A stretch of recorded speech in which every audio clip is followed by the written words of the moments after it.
নরেন্দ্র মোদীজি একজন ব্যতিক্রমী প্রধানমন্ত্রী, সেটা ইতিমধ্যে The next participant এসেছে।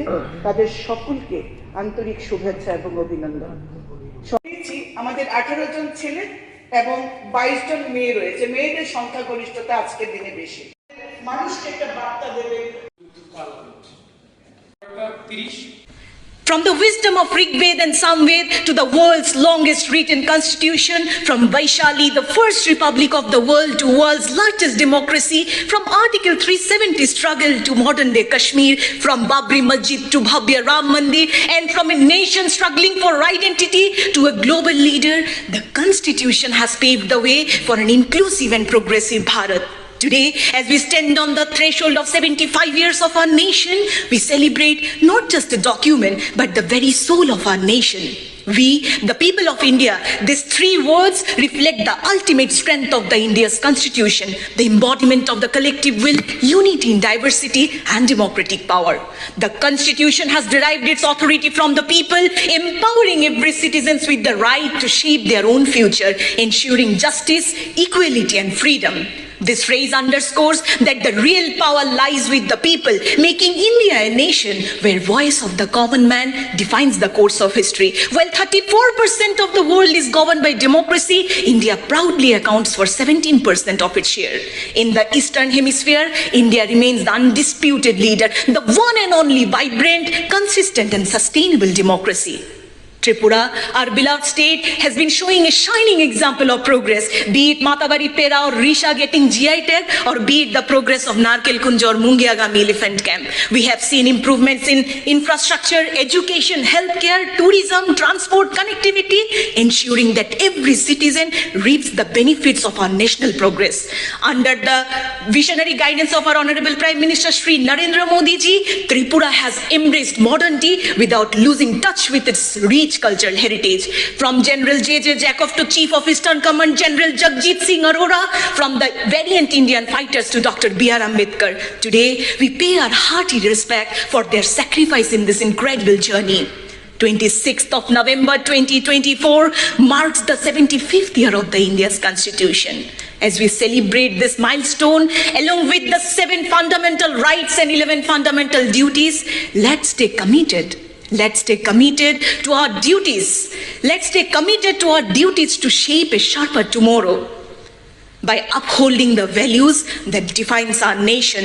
Together, we will forge ahead, confident that the best chapters of our nation are yet to be written.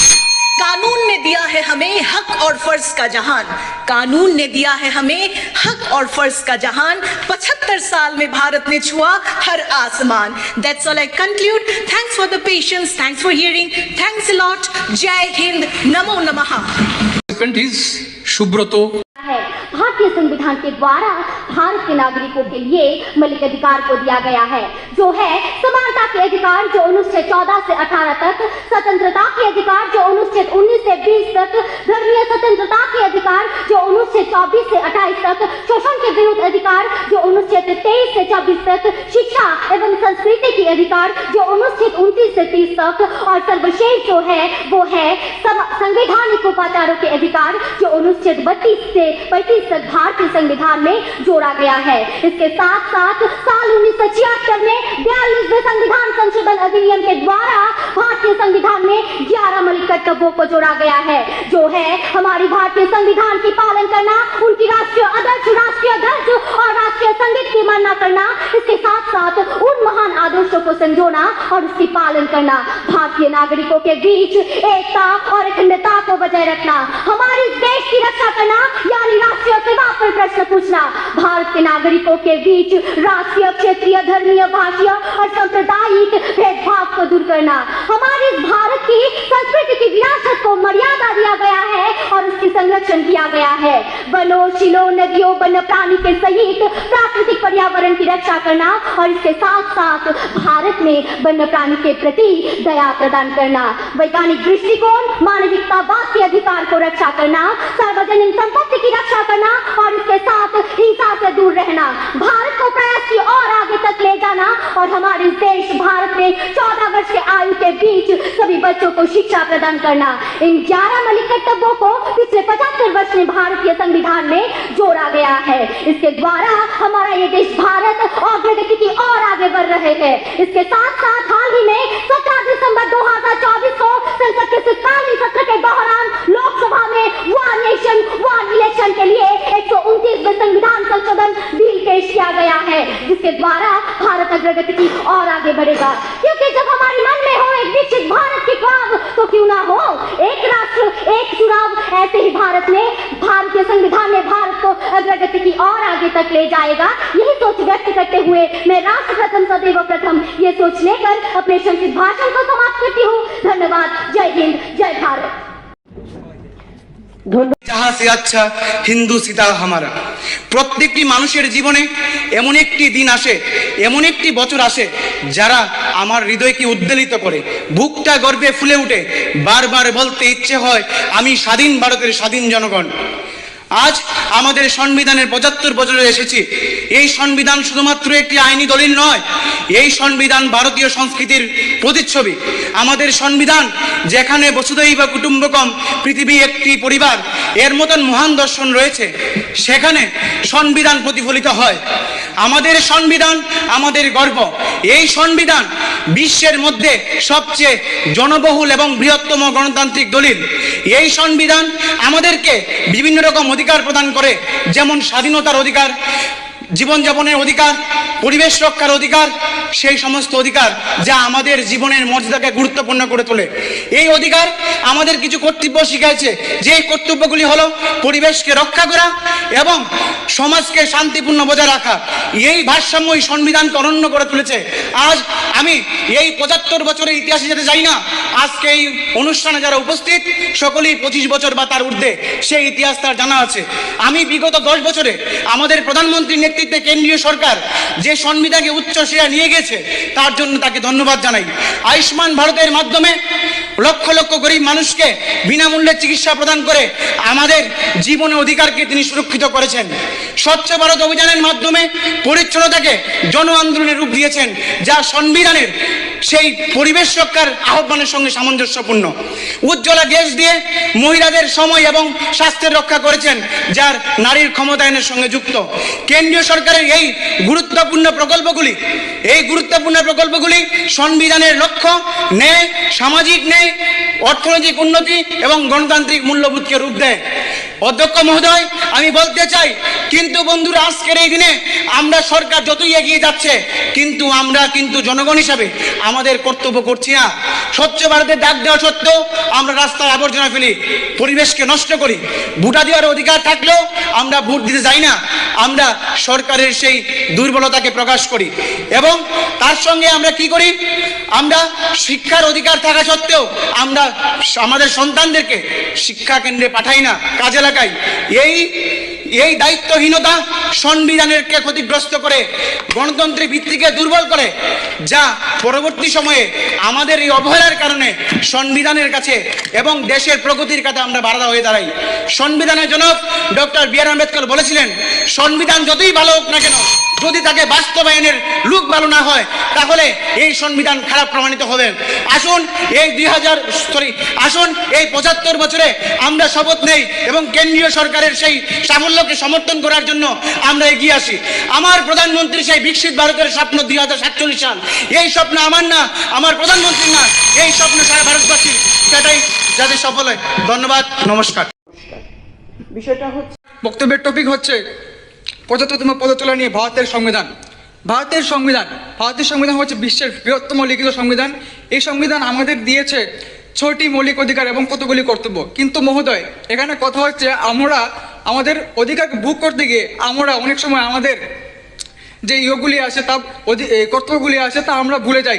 কিন্তু আমাদের দেশ তখনই বিকশিত হবে যখন আমাদের দেশ বিকশিত হয় না, যখন আমাদের দেশের অশিক্ষিত মানুষের জন্য আমাদের দেশ বিকশিত হয় না। আমাদের দেশ বিকশিত তখন হবে যখন শিক্ষিত মানুষরা আরও জাগরিত হবে।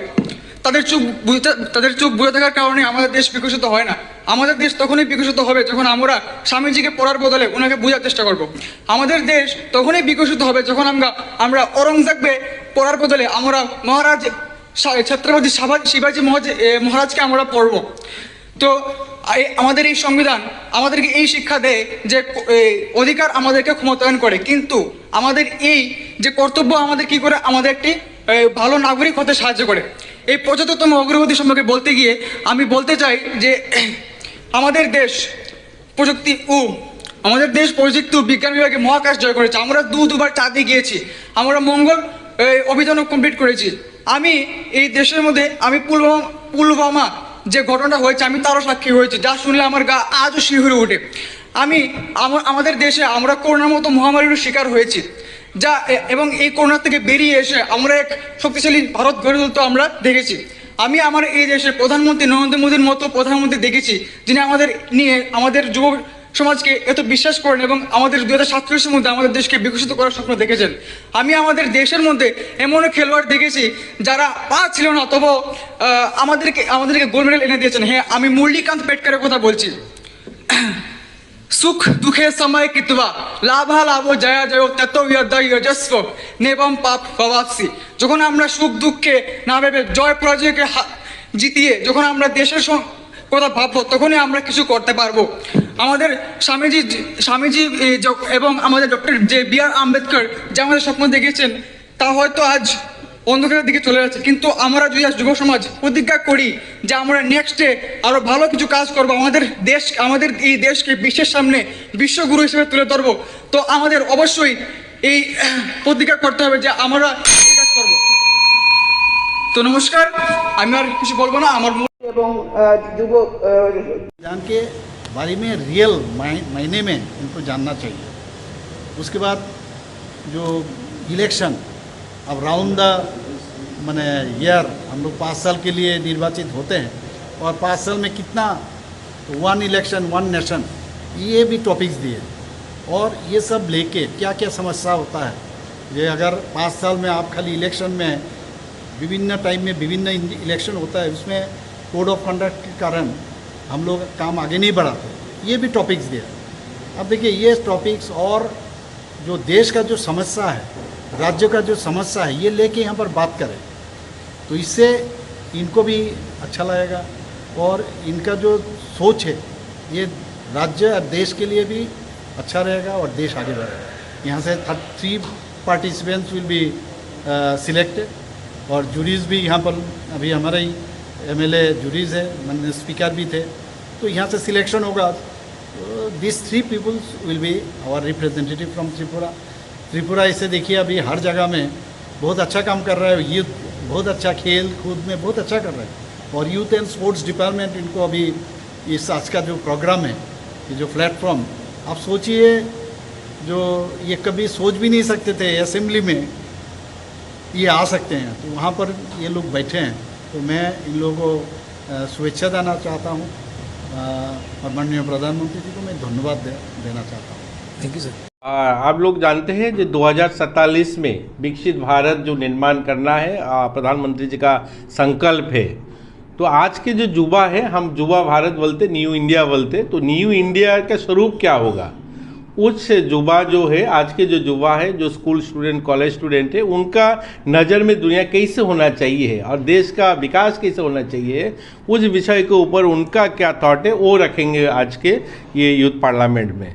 और हमारे देश के जो आज़ादी का जो 78 ईयर्स से है, और हम जो संविधान के 75 ईयर्स से, इसके उसमें जो हमारा अधिकार है, हमारा जो कॉन्स्टिट्यूशन राइट है, वो उसके लेके और जागरूक करना है, और उसको हमारे जो देश के लिए जो हमारा जिम्मेदारी है उसको भी रियलाइज़ कराना यूथ को।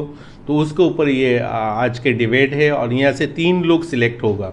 आपको जान के खुशी होगा, हमारा एक माई भारत पोर्टल है भारत सरकार का, उसमें यूथ लोगों ने उसके ऊपर देश के आज़ादी और देश के जो गणतंत्र है उसके ऊपर एक वीडियो बनाया उन्होंने 1 मिनट का, और उस वीडियो अपलोड किया। वहाँ से 400 यूथ को हम लोगों ने सिलेक्शन किया है, और ये 4 जगह में Tripura university, Kamalpur college, Fatikroy college और बिलुनिया कॉलेज, ये चारों जगह में इसका कंपटीशन हुआ है। वहाँ से 10-10 बच्चे सिलेक्शन मिला है, और इसे 40 बच्चे को आज विधानसभा के अंदर, ये पहले बार त्रिपुरा में इतना बड़े कार्यक्रम विधानसभा के अंदर इनको उनके जो मत है और उनके जो सोच है वो रखने का मौका मिलेगा। यहाँ से 3 बच्चे सिलेक्शन मिलेगा और ये 3 लोग दिल्ली के जो पार्लियामेंट है, हमारा जो संविधान हाउस है, वहाँ पे पवित्र जो संविधान हाउस, वहाँ पे वो लोग जाके उनके व्यू रखेंगे, त्रिपुरा के बारे में बात करेंगे। तो ये हमारे लिए भी ये जो आयोजन किया है उसमें भी मेरे को भी एक प्राउड फील हो रहा है। जो हम इतना जो छोटे बच्चे हम लोग बोलते थे, आज वही लोग देश के लिए सोचते हैं, देश के किस दिशा में ले जाना है, तो उसके ऊपर ही ये कार्यक्रम है।